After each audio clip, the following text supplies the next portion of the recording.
और दूसरी नंबर बात, हमारे पास तो एक अल्लाह है, हमारे लिए वो सब है, हमारे पास तो एक जीसस है, वही सब है। सुनो, तुम्हारे पास बुक है, हमारे पास पूरी लाइब्रेरी बुक है।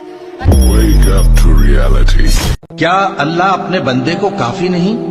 और ए नबी, ये तुमको उन लोगों से जो अल्लाह के सिवा हैं यानी गैरुल्लाह से डराते हैं, और जिसको अल्लाह गुमराह रहने दे उसे कोई हिदायत देने वाला नहीं, और जिसको अल्लाह हिदायत दे उसको कोई गुमराह करने वाला नहीं।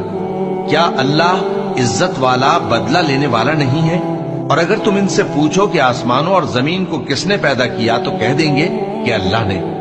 कहो कि भला देखो तो, जिनको तुम अल्लाह के सिवा पुकारते हो, अगर अल्लाह मुझको कोई तकलीफ पहुंचानी चाहे तो क्या वो उस तकलीफ को दूर कर सकती है?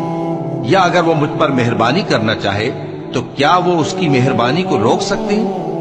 कह दो कि मुझे अल्लाह ही काफी है, भरोसा रखने वाले उसी पर भरोसा रखते हैं।